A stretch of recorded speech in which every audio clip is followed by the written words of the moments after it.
100% മരണനിരക്ക് ഉള്ള ഒരു അസുഖമാണ് പേവിഷബാധ. കടിയേറ്റതിന് ശേഷവും നമ്മൾ കൃത്യമായ പ്രതിരോധം എടുക്കുന്നുണ്ടോ എന്നുള്ളതാണ് ഇതിനകത്ത് ഏറ്റവും പ്രധാനമായിട്ടുള്ളത്. റണ്ണിങ് വാട്ടർ എന്നാണ് എല്ലാ മാർഗരേഖയിലും പറയുന്നത്. ചോര വരുന്ന മുറിവുകളെല്ലാം കാറ്റഗറി 3 ഗണത്തിൽപ്പെടുന്നവയാണ്. നമസ്കാരം, ഞാൻ doctor Ajith R, Kottayam medical കോളേജിൽ കമ്മ്യൂണിറ്റി മെഡിസിൻ വിഭാഗത്തിൽ അസിസ്റ്റന്റ് പ്രൊഫസറാണ്. റേബീസ് അഥവാ പേവിഷബാധ എന്ന് പറയുന്നത് മൃഗങ്ങളുടെ കടിയേറ്റ് കഴിഞ്ഞാൽ മനുഷ്യനിലേക്ക് വരാൻ സാധ്യതയുള്ള ഒരു അസുഖമാണ്. ധാരാളം അസുഖങ്ങൾ നമുക്ക് മൃഗങ്ങളിൽ നിന്ന് മനുഷ്യനിലേക്ക് വരാൻ സാധിക്കുമെങ്കിലും പേവിഷബാധയെ വ്യത്യസ്തമാക്കുന്നത് അതിൻ്റെ മരണനിരക്കാണ്. വന്നാൽ ഏകദേശം എല്ലാവരും തന്നെ അല്ലെങ്കിൽ 100% മരണനിരക്ക് ഉള്ള ഒരു അസുഖമാണ് പേവിഷബാധ എന്നത്. കൃത്യമായ പ്രതിരോധ സംവിധാനങ്ങളിലൂടെ നമുക്കിത് തടയാൻ പറ്റും. ഏകദേശം 100% തന്നെ പേവിഷബാധ തടയാം എന്നുള്ളതാണ് പേവിഷബാധയെ മറ്റ് അസുഖങ്ങളിൽ നിന്നും വ്യത്യസ്തമാക്കുന്നത്. സസ്തനികൾ അഥവാ മാമൽസ് എന്ന് നമ്മൾ വിളിക്കുന്ന ഗ്രൂപ്പുകളിൽ പെട്ട ജീവികളിൽ നിന്നാണ്, അല്ലെങ്കിൽ മൃഗങ്ങളുടെ കടി ഏറ്റാലാണ് നമുക്ക് പേവിഷബാധ ഏൽക്കാൻ സാധ്യതയുള്ളത്. മാമൽസ് എന്ന് പറയുന്നത് മുട്ടയിടുന്ന വിഭാഗത്തിൽപ്പെടുന്നതല്ല, കുട്ടികളെ പ്രസവിച്ച് കുട്ടികൾ ഉണ്ടാകുന്ന വിഭാഗത്തിൽപ്പെടുന്ന മൃഗങ്ങളിൽ നിന്നും അവയുടെ കടി ഏൽക്കുമ്പോഴാണ് നമുക്ക് പേവിഷബാധ ഏൽക്കാൻ സാധ്യത. പേവിഷബാധയുടെ വൈറസ് നമ്മുടെ ശരീരത്തേക്ക് എത്തുന്ന അവയുടെ ഉമിനീരിലൂടെയാണ്. ഏകദേശം എല്ലാ മൃഗങ്ങളും തന്നെ അവയുടെ കൈകാലുകൾ വൃത്തിയാക്കാനായി അതിൻ്റെ ഉമിനീരിലേക്ക് വായുമായിട്ട് സമ്പർക്കം വരുമ്പോൾ ഉമിനീര് നഖത്തിൽ പറ്റുകയും അതുകൊണ്ട് മാന്തുകയാണെങ്കിലും അഥവാ കടിയേൽക്കുകയാണെങ്കിലും തന്നെ പേവിഷബാധ ഏൽക്കാൻ സാധ്യതയുണ്ട്. അതുകൊണ്ട് തന്നെ മാന്തുകയാണെങ്കിലും കടിയേൽക്കുകയാണെങ്കിലും അതിന് വേണ്ട പ്രതിരോധ ചികിത്സ ചെയ്യേണ്ടത് വളരെ അത്യന്താപേക്ഷിതമാണ്. ഏത് മൃഗത്തിൽ നിന്നാണ് കടിയേൽക്കുന്നതിനേക്കാൾ കടിയേറ്റതിന് ശേഷവും നമ്മൾ കൃത്യമായ പ്രതിരോധം എടുക്കുന്നുണ്ടോ എന്നുള്ളതാണ് ഇതിനകത്ത് ഏറ്റവും പ്രധാനമായിട്ടുള്ളത്. നമ്മൾ 2 ചികിത്സാ രീതിയാണ് പ്രധാനമായും ആശ്രയിക്കുന്നത്. അതിനകത്ത് ഏറ്റവും പരമപ്രധാനമായിട്ട് വരുന്നത് ആൻറ്റി റാബീസ് വാക്സിൻ എന്ന് പറയുന്നതാണ്. പേവിഷബാധയ്ക്കെതിരായിട്ട് നമ്മൾ എടുക്കുന്ന വാക്സിനുകളാണ് ഇതിനകത്ത് ഏറ്റവും പ്രധാനമായിട്ട് വരുന്നത്. കുറച്ചുകൂടെ മാരകമായ മുറിവുകളാണെങ്കിൽ നമ്മൾ ഇമ്മ്യൂണോഗ്ലോബുലിൻ എന്ന് പറയുന്ന മരുന്നിനെ കൂടെ ആശ്രയിക്കേണ്ടതായിട്ട് വരുന്നു. ആൻറ്റി റേബീസ് വാക്സിൻ നിലവിൽ എല്ലാ പ്രാഥമിക ആരോഗ്യ കേന്ദ്രങ്ങൾ മുതൽ മുകളിലേക്കുള്ള എല്ലാ ആശുപത്രികളിലും റാബീസ് വാക്സിൻ ലഭ്യമാണ്. മൃഗത്തിൻ്റെ കടി ഏറ്റു കഴിഞ്ഞാൽ മുറിവ് വൃത്തിയാക്കിയതിന് ശേഷം എല്ലാവരും തന്നെ റാബീസ് വാക്സിൻ എടുക്കേണ്ടത് വളരെ അത്യാവശ്യമാണ്. അതിനായി ഒരു ഡോക്ടറെ സമീപിച്ച് കഴിഞ്ഞാൽ എടുക്കേണ്ട മുറിവുകളെ തീവ്രതയനുസരിച്ച് റാബീസ് വാക്സിൻ വേണം, അത് മാത്രം മതിയോ അഥവാ അതിൻ്റെ കൂടെ ഇമ്മ്യൂണോഗ്ലോബുലിനും കൂടി എടുക്കണോ എന്ന് വേണ്ട നിർദ്ദേശം ലഭിക്കുന്നതാണ്. പേവിഷബാധ ഏൽക്കുന്നതല്ല, മൃഗങ്ങളുടെ കടി ഏറ്റു കഴിഞ്ഞാൽ നമ്മൾ ചെയ്യേണ്ടത് കടിയേറ്റ ഭാഗം 15 മുതൽ 20 മിനിറ്റ് വരെ ഒഴുകുന്ന വെള്ളത്തിൽ കഴുകുക എന്നുള്ളതാണ്. റണ്ണിങ് വാട്ടർ എന്നാണ് എല്ലാ മാർഗരേഖയിലും പറയുന്നത്. പൈപ്പ് തുറന്ന് ആ വെള്ളം എവിടെയാണോ കടി ഏൽക്കുന്നത് ആ ഭാഗത്തേക്ക് ഒഴുകി നീങ്ങുകയാണ് വേണ്ടത്. ആ ഒഴുക്കിൻ്റെ ഭാഗമായി തന്നെ മെക്കാനിക്കലായിട്ട് അവിടെ ഉണ്ടാകുന്ന വൈറസിൻ്റെ ഏറിയ ഭാഗവും മാറും. അതുകൊണ്ട് നമ്മൾ ബക്കറ്റിലോ മറ്റ് പാത്രങ്ങളിലോ കടിയേറ്റ ഭാഗം മുക്കുകയല്ല, ഒഴുകുന്ന വെള്ളത്തിൽ തന്നെ ടാപ്പ് തുറന്നിട്ടിട്ട് വെള്ളം ഒഴുകി ആ ഭാഗത്തെ വൈറസിനെ മാറ്റുന്നത് വളരെ പ്രധാനമാണ്. പൊതുവെ നമ്മൾ മൃഗങ്ങളുടെ കടിയെ 3 തരത്തിലാണ് നമ്മൾ തിരിക്കുന്നത്. കാറ്റഗറി എന്ന് പറയും. Category 1, category 2, category 3. കാറ്റഗറി 1 എന്ന് പറയുന്നത് ഏറ്റവും തീവ്രത കുറഞ്ഞ മുറിവാണ്. ഒരു വ്യക്തിക്ക് രോഗബാധ ഏൽക്കണമെങ്കിൽ അവരുടെ ത്വക്ക് മുറിച്ച് കടന്ന് വൈറസ് അകത്തേക്ക് പ്രവേശിച്ചെങ്കിൽ മാത്രമേ പേവിഷബാധ ഉണ്ടാകുകയുള്ളൂ. അതുകൊണ്ട് തന്നെ തൊലിയുടെ പുറത്ത് നമ്മുടെ വളർത്തു മൃഗങ്ങൾ നക്കുന്നതോ അതുമായിട്ട് സമ്പർക്കം വരുന്നതോ സ്കിൻ ഇൻറ്റാക്റ്റ് ആയതുകൊണ്ട് തന്നെ, തൊലി മുറിഞ്ഞിട്ടില്ല എന്നുള്ളത് കൊണ്ട് തന്നെ നമ്മൾ തീവ്രത കുറഞ്ഞ കാറ്റഗറി ആയിട്ടാണ് നമ്മൾ കണക്കാക്കുന്നത്. അപ്പം അങ്ങനെയുള്ള മുറിവുകളിൽ തീർച്ചയായിട്ടും സോപ്പും വെള്ളവും ഉപയോഗിച്ച് കഴുകണം. എന്നാൽ കാറ്റഗറി 2 എന്ന് പറയുന്ന വിഭാഗത്തിലേക്ക് വരുമ്പോൾ നമ്മുടെ ത്വക്കിൽ ചെറിയ മുറിവുകൾ രൂപപ്പെടുന്നു, എന്നാൽ ചോര വരാത്തൊരവസ്ഥ. അതായത് നമ്മുടെ ശരീരത്ത് മൃഗങ്ങളുടെ മാന്തൽ ഏൽക്കുന്നു, എന്നാൽ ചോര വരുന്നില്ല. ആ ഒരു ഗണത്തിൽപ്പെട്ട ഇതിനെയാണ് നമ്മൾ രണ്ടാമത്തെ കാറ്റഗറി എന്നായി പറയുന്നത്. അവിടെ മുറിവ് കഴുകലിനും പുറമെ നമ്മൾ ആൻറ്റി റാബീസ് വാക്സിൻ എടുക്കേണ്ടത് വളരെ അത്യാവശ്യമാണ്. കാരണം മുറിവ് കഴുകിയതിന് ശേഷവും അവിടെ വൈറസ് ഇരിക്കാൻ സാധ്യത ഉള്ളത് കൊണ്ട് തന്നെ നമ്മൾ ആൻറ്റി റാബീസ് വാക്സിൻ എടുക്കണം. മാത്രമല്ല ഇവിടെ ഒരു മുറിവ് രൂപപ്പെട്ടത് കൊണ്ട് തന്നെ മുറിവിന് വേണ്ട ചികിത്സയും ചെയ്യണം. ആൻറ്റി റാബീസ് വാക്സിനും ടെറ്റനസ് വാക്സിനും ആണ് നമ്മൾ പരിഗണിക്കപ്പെടുന്നത്. എന്നാൽ കാറ്റഗറി 3 കുറച്ചുകൂടെ അപകടകരമായ മുറിവാണ്. അതായത് ആഴത്തിലുള്ള മുറിവ് ഉണ്ടാകുക, അല്ലാന്നുണ്ടെങ്കിൽ കടിയേറ്റ അല്ലെ നമ്മൾ കടിച്ച മൃഗത്തിന് പേവിഷബാധ ഉണ്ടെന്നുറപ്പാക്കുക, അല്ലെങ്കിൽ കടിച്ച മൃഗം അടുത്ത ദിവസത്തേക്ക് തന്നെ മരിച്ചു പോവുക, അല്ലെങ്കിൽ തലച്ചോറിനോടടുത്ത ഭാഗത്ത് അല്ലെ തലയോടടുത്ത ഭാഗത്തുണ്ടാകുന്ന മുറിവ്, ശരീരത്തിൻ്റെ പല ഭാഗത്തായിട്ടുണ്ടാകുന്ന മുറിവുകൾ, അങ്ങനെ പലതരത്തിൽ കാറ്റഗറി 3 തിരിക്കാം. ചോര വരുന്ന മുറിവുകളെല്ലാം കാറ്റഗറി 3 ഗണത്തിൽപ്പെടുന്നവയാണ്. കാറ്റഗറി 3 നമ്മൾ ചെയ്യുന്നത് മുറിവ് കഴുകണം, തീർച്ചയായിട്ടും ആൻറ്റി റാബീസ് വാക്സിൻ എടുക്കണം. അതിനോട് ഒപ്പം തന്നെ ആൻറ്റി റാബീസ് ഇമ്മ്യൂണോഗ്ലോബുലിൻ എന്ന് പറയുന്ന മരുന്നുകൂടെ മുറിവ് ഏറ്റ ഭാഗത്ത് എടുക്കേണ്ടതായിട്ടുണ്ട്. ആൻറ്റി റാബീസ് ഇമ്മ്യൂണോഗ്ലോബുലിൻ എവിടെയാണോ മുറിവുണ്ടായത് അവിടെയാണ് എടുക്കുന്നത്. ചില അവസരങ്ങളിൽ അത് എടുക്കുന്നത് ഇക്വൈൻ ആൻറ്റി റാബീസ് ഇമ്മ്യൂണോഗ്ലോബുലിനാണ്. അതായത് നമുക്ക് ലഭ്യമായിട്ടുള്ള മരുന്ന് എന്ന് പറഞ്ഞാൽ കുതിരയുടെ ശരീരത്തിൽ നിന്ന് എടുക്കുന്ന മരുന്നാണ്. അതുകൊണ്ട് തന്നെ അത് മനുഷ്യനിലേക്ക് കുത്തിവെപ്പ് എടുക്കുമ്പോൾ ചിലപ്പോൾ അലർജിയുടെ ഒരു സാധ്യത ഉള്ളത് കൊണ്ട് തന്നെ നിലവിൽ ആൻറ്റി റൈബീസ് ഇമ്മ്യൂണോഗ്ലോബുലിൻ എടുക്കുന്നതിന് മുമ്പ് അതിൻ്റെ ത്വക്കിൻ്റെ പുറത്ത് ഒരു ടെസ്റ്റ് എടുത്തിട്ട് അലർജി ഉണ്ടോ എന്ന് സ്ഥിരീകരിച്ചതിന് ശേഷമാണ് നിലവിൽ ഇമ്മ്യൂണോഗ്ലോബുലിൻ നിർദ്ദേശിക്കപ്പെടുന്നത്. വളരെ ആഴത്തിലുള്ള മുറിവുകളോ ഹൈ വൈറൽ ലോഡ്, കടിച്ചപ്പോൾ തന്നെ ധാരാളം വൈറസ് നമ്മുടെ ശരീരത്തിൽ ഇഞ്ചെക്റ്റ് ചെയ്യുക, അല്ലെങ്കിൽ തലയ്ക്കടുത്തേക്കുള്ള മുറിവുകളിൽ സമയം കുറവാണ്, അങ്ങനെ വരുമ്പോൾ തീർച്ചയായിട്ടും ആ ഒരു വാക്സിനുകൾ കൊണ്ടുണ്ടാകുന്ന പ്രതിരോധം ഉണ്ടാകാൻ എടുക്കുന്ന സമയം ആ ഒരു ഭാഗം കവർ ചെയ്യാൻ വേണ്ടിയാണ് നമ്മൾ ഇമ്മ്യൂണോഗ്ലോബുലിൻ ഉപയോഗിക്കുന്നത്. വാക്സിൻ എടുക്കുക എന്നുള്ളതാണ് ആദ്യത്തെ ആയിട്ട് ചെയ്യേണ്ടത്. അത് നിലവിൽ നമുക്ക് എല്ലാ സ്ഥലത്തും തന്നെ ലഭ്യമാണ്. ഒരു തവണ വാക്സിൻ എടുത്തു കഴിഞ്ഞാൽ എത്ര നാളത്തേക്ക് ഇതിൻ്റെ പ്രതിരോധം ഉണ്ടെന്ന് ചോദിച്ചു കഴിഞ്ഞാൽ ജീവിതകാലത്തേക്ക് തന്നെ നമുക്കിതിൻ്റെ പ്രതിരോധം ലഭ്യമാണ്. വീണ്ടും ഒരു മൃഗത്തിൻ്റെ കടി ഏൽക്കുകയാണെങ്കിൽ നമ്മൾ നേരത്തെ തന്നെ നമ്മുടെ ശരീരത്തിൽ പ്രതിരോധമുണ്ടായി ഒരു തവണ മുഴുവൻ കോഴ്സും കംപ്ലീറ്റ് ചെയ്തിട്ടുണ്ടെങ്കിൽ നമ്മുടെ ശരീരത്തിൽ തീർച്ചയായിട്ടും അതിൻ്റെ പ്രതിരോധമുണ്ട്. പൂർണ്ണമായിട്ടും ഒരു തവണ ആൻറ്റി റാബീസ് കുത്തിവെപ്പ് എടുത്ത ഒരു വ്യക്തിക്ക് വീണ്ടും കടി ഏൽക്കുകയാണെങ്കിൽ 2 ഡോസ് വാക്സിൻ മാത്രമാണ് വേണ്ടത്. അത് നമ്മൾ എടുക്കുന്ന നിലവിൽ 03 എന്ന് പറയും. എന്നാണോ കടി ഏൽക്കുന്നത് അതും 3 ദിവസം കഴിയും. അതും ഒറ്റത്തോളിൽ മാത്രം മതി എന്നുള്ളതാണ് നിലവിലെ മാർഗ്ഗരേഖ. അടുത്ത 3 മാസത്തിനുള്ളിലാണെങ്കിൽ രണ്ടാമത്തെ കടി ഉണ്ടാകുന്നതെങ്കിൽ 3 മാസത്തിനുള്ളിലാണെങ്കിൽ ഒന്നും വേണ്ട. അതായത് ഇമ്മ്യൂണോഗ്ലോബുലിനും വേണ്ട, വാക്സിനും വേണ്ട, ഒന്നും വേണ്ട. നമ്മുടെ നാട്ടിൽ ഏത് വാക്സിൻ എടുത്താലും സുരക്ഷിതമാണോ എന്നൊരു ചോദ്യം എപ്പോഴുമുണ്ട്.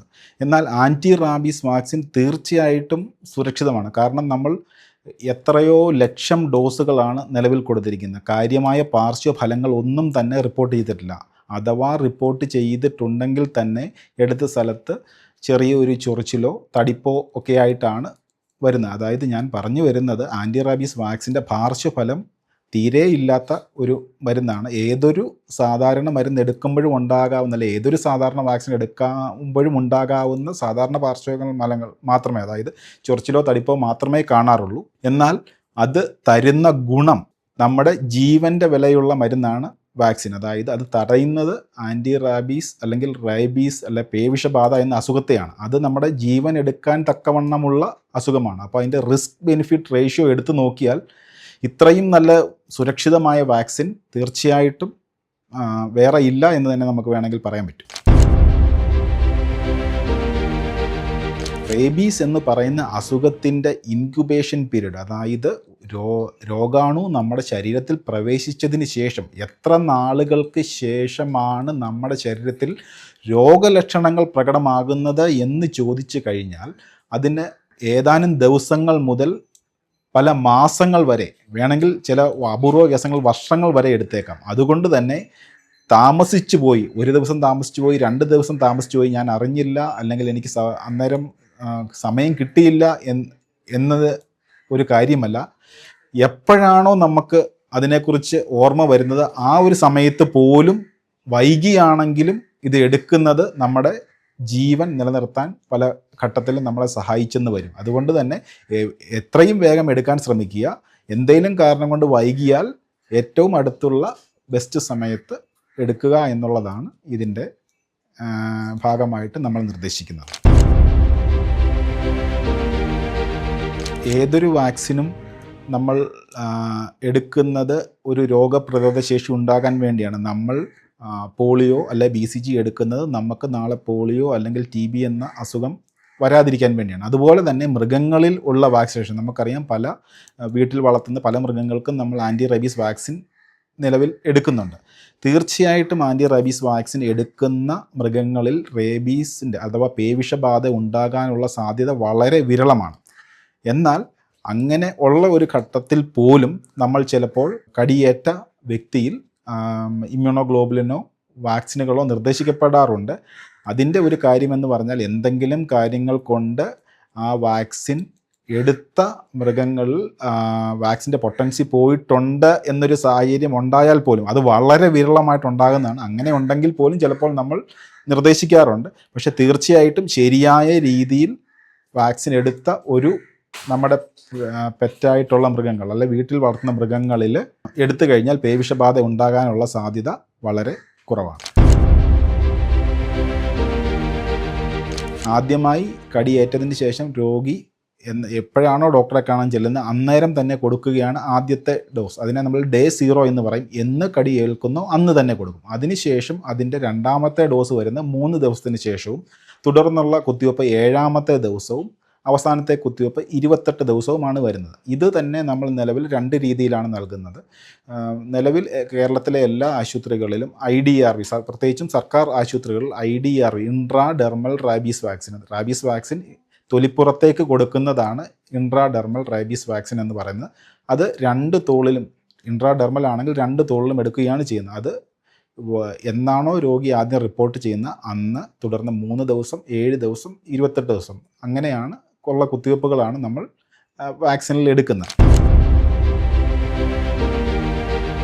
ബൂസ്റ്റർ ഡോസുകൾ ആവശ്യമുള്ളത് നമ്മൾ 2ാമത് കടിയേക്കുക, അതായത് ഒരു തവണ കടിയേറ്റു നമ്മൾ 4 ഡോസും എടുത്തു, അതിനുശേഷം 2ാമതൊരു കടിയേക്കുന്ന അവസരത്തിൽ നേരത്തെ ഉണ്ടായിരുന്ന പ്രതിരോധത്തെ ഒന്ന് ബൂസ്റ്റ് ചെയ്യേണ്ടത് നമുക്ക് ആവശ്യമാണ്. ആ ഒരു ഘട്ടത്തിൽ ഞാൻ എക്സ്പോഷർ എന്ന് പറയുന്ന ആ കാറ്റഗറിയിൽ, അതായത് നേരത്തെ നമ്മൾ ഒരു വ്യക്തി പൂർണ്ണമായിട്ടും വാക്സിൻ എടുത്തു, അതിനുശേഷം വീണ്ടും ഒരു കടി ഏൽക്കുകയാണ്, അത് 3 മാസത്തിന് ശേഷമാണെങ്കിൽ ബൂസ്റ്ററായിട്ട് 03, അതായത് കടിയേൽക്കുന്ന അന്ന് 3 ദിവസം കഴിഞ്ഞിട്ടും എടുക്കുക. ഇത് എന്തിൻ്റെ അടിസ്ഥാനത്തിലാണെന്ന് ചോദിച്ചാൽ, വാക്സിൻ്റെ ഡോസുകൾ കുട്ടികൾക്കും പ്രായമായവർക്കും ഗർഭിണികൾക്കും എല്ലാം തന്നെ സെയിം ആണ്. എന്നാൽ ഇമ്മ്യൂണോഗ്ലോബുലിൻ ഓരോരുത്തരുടെയും ഭാരമനുസരിച്ച് അതിൻ്റെ ഡോസുകൾ വ്യത്യസ്തമായിരിക്കും. അതുകൊണ്ട് തന്നെ തീർച്ചയായിട്ടും വെയിറ്റ് കുറഞ്ഞ കുട്ടികൾക്കാണെങ്കിൽ ഡോസ് കുറവ് മതിയായിരിക്കും. എന്നാൽ ഭാരം കൂടിയ വ്യക്തികൾക്ക് ഭാരത്തിനനുസരിച്ചിട്ടുള്ള ഡോസുകൾ നിലവിൽ എടുക്കേണ്ടതായിട്ട് വരും. നമ്മളെ കടിച്ച മൃഗത്തിന് പേവിഷബാധ ഉണ്ട് എന്ന് സ്ഥിരീകരിക്കാൻ ബുദ്ധിമുട്ടാണ്. ഏറ്റവും നിലവിൽ ചെയ്യുന്നത് മരിച്ചു കഴിഞ്ഞതിന് ശേഷം മൃഗത്തിൻ്റെ തലച്ചോറെടുത്ത് അല്ലെങ്കിൽ അവത്തിൽ നിന്ന് സാമ്പിൾ എടുത്ത് നമ്മൾ ലാബിൽ കൊണ്ടുപോയി പരിശോധിച്ചിട്ടാണ് മൃഗങ്ങൾക്ക് ഉണ്ടോ എന്ന് നിർണ്ണയിക്കുന്നത്. എന്നാൽ അത് വളരെ ബുദ്ധിമുട്ടുള്ള ഒരു കാര്യമാണ്. അതായത് ഒന്നിൽ പേവിഷബാധ ഏറ്റ ഒരു മൃഗത്തിനെ മരണശേഷമാണ് നമ്മൾ ഇത് എല്ലാം ചെയ്യുന്നത്. അത് ജീവിച്ചിരിക്കുമ്പോൾ അതിലുണ്ടോ എന്നറിയാൻ വളരെ ബുദ്ധിമുട്ടുള്ളൊരു പ്രക്രിയയാണ്. നമ്മൾ അതിന് നോക്കാതെ നമ്മളെ കടിച്ച മൃഗത്തിന് എല്ലാം തന്നെ പേവിഷബാധ ഉണ്ട് എന്നെടുത്തിട്ട് അടിയന്തര ചികിത്സ ചെയ്യുന്നതാണ് ഇതിനകത്ത് ഏറ്റവും അഭികാമ്യം. എലി, അണ്ണാൻ, മുയൽ തുടങ്ങിയ വിഭാഗങ്ങളിൽ നിന്നും പേവിഷബാധ ഉണ്ടാകുന്നത് വളരെ വിരളമാണ്. അതുകൊണ്ട് തന്നെ അവയെ 2ാമത്തെ കാറ്റഗറി അല്ലെ 1ാമത്തെ കാറ്റഗറിയിലാണ് നമ്മൾ പെടുത്തിയിരിക്കുന്നത്. മൃഗത്തിൻ്റെ കടിയേറ്റാൽ 10 ദിവസം നിരീക്ഷിക്കുക എന്നുള്ളൊരു കാര്യം പലപ്പോഴും പറയാറുണ്ട്, അവലംബിച്ച് വരാറുണ്ട്.